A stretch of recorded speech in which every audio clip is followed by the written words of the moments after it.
দিলে আপনি কি বসে থাকবেন? হাত তুলেন। Action, action.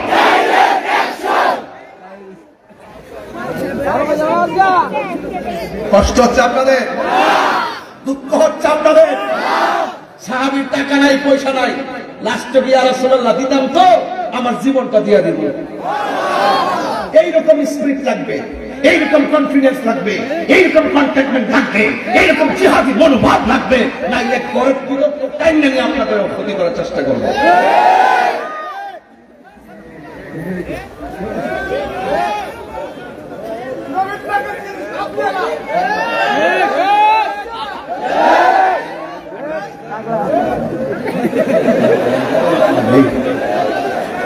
এই মুরাদনগরের মাটি, সুন্নিয়তের মুরাদনগরের মাটি। তুমি কে, আমি কে? মারহাবা নাকি লেগে বাজান আমার আবার ভুল বুঝছেন না, আমি ঠান্ডা বাস করতাম পারি না।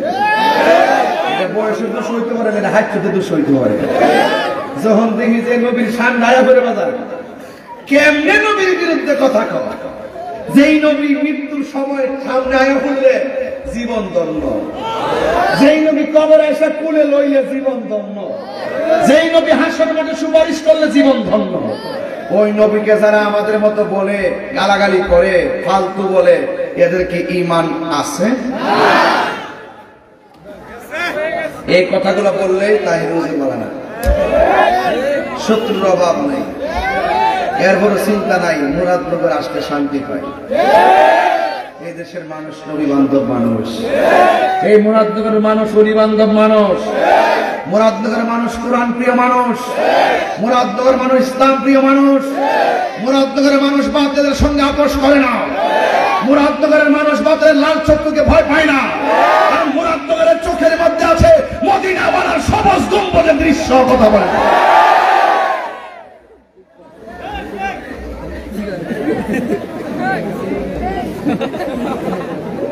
ডাক দিয়ে কি পাওয়া যাবে মাঠে? ইনশাল্লাহ পাওয়া যাবে, ইনশাল্লাহ।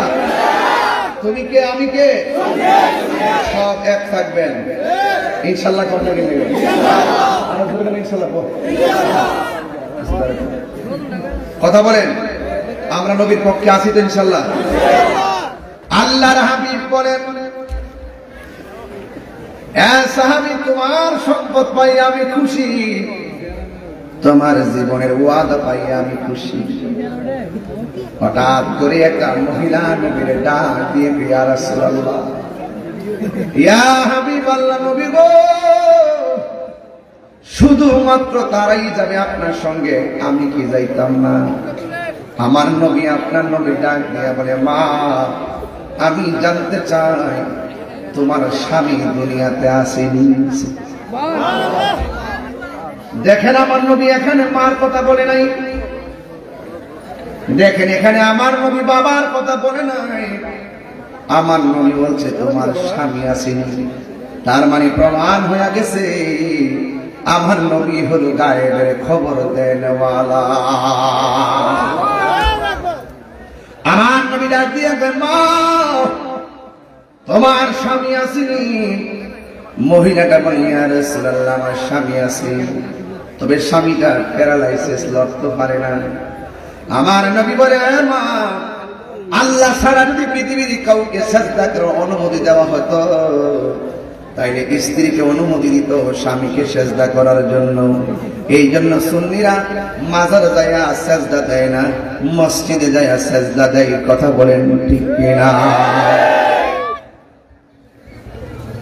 এই জন্য আমার যুবক ভাইরা, আমরা আল্লাহ ছাড়া কাউকে সিজদা করি না, কারণ আমরা ছোটবেলা থেকে জানি ওয়া ইলাহুকুম ইলাহু ওয়াহিদুন লা ইলাহা ইল্লা হুয়ার রাহমানুর রহিম। আমরা ছোটবেলা থেকে জানি আল্লাহ হলো একজন, আর আল্লাহ কোরআনে বলছেন আমানু আমিনু বিল্লাহি ওয়া রাসূলিহি। আল্লাহকে বিশ্বাস করার নাম ঈমান, নবীকে বিশ্বাস করার নাম ঈমান। ওই মহিলা বলে, নবী গো, নবী গো, নবী আমার স্বামী আছে, ঘরের ভিতরে স্বামী প্যারালাইসিস। আজকে বহু সংসার দেখা যায় স্বামী অসুখ হয়ে গেলে তার মর্যাদা কমে যায়, কথা কোন ঠিক কিনা? স্বামী বেকার হয়ে গেলে মর্যাদা কমে যায়। না না না, স্বামী স্ত্রী টাকা পয়সার ব্যাপার না, স্বামী স্ত্রীর নাম হলো মহব্বতের ব্যাপার। শুধু দুনিয়াতে নয়, আখিরাতেও জান্নাতে একসঙ্গে চাই কি চাই না? এই জন্য আমার নবী, আপনার নবী রাহমাতুল লিল আলামিন বলেন, মা আপনার যদি স্বামী থাকে আপনার স্বামীর কাছে চলে যান। তাইলে বুঝতে হবে স্ত্রী স্বামীর মহব্বতের দরকার আছে।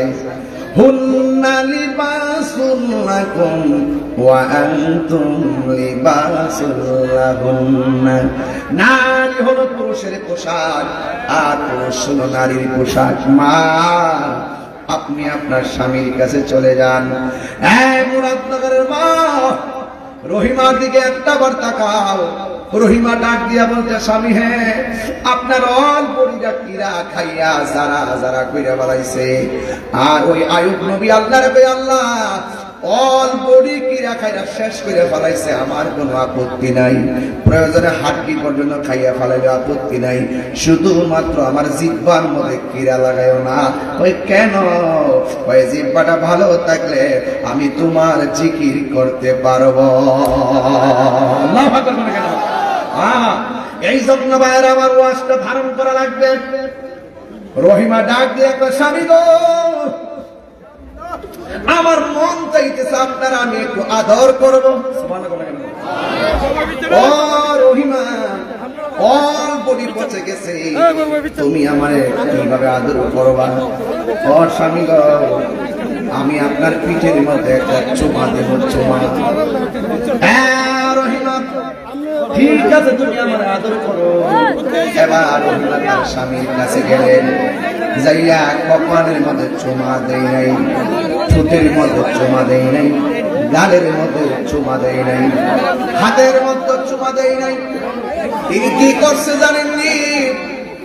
রহিমা বলতে, স্বামী গো অলবডি পচে গেছে, আমি আপনাকে আদর করবো বইলা পিঠের মধ্যে মুখটা লাগাই দিছে। মিনিটের পর মিনিট চলে গেছে কিন্তু মুখটা তোলে নাই। এবার আয়ুব নবী ডাক দিয়ে স্ত্রী গো, ও রহিমা, তুমি আমার আদর করার কথা বইলা গালে কপালে ঠোঁটে চুমা দেও নাই, পিঠের মধ্যে কেন তুমি চুমাই মুখটা লাগাইলা? রহিমা ডাক দিয়ে, স্বামী আমি দেখেছি আপনি শুইয়া থাকতে থাকতে পিঠটা বিছানায় চেপে থাকতে থাকতে কিরা তৈরা একবারে পিছন দিকে এত বড় গর্ত করে বানাইছে।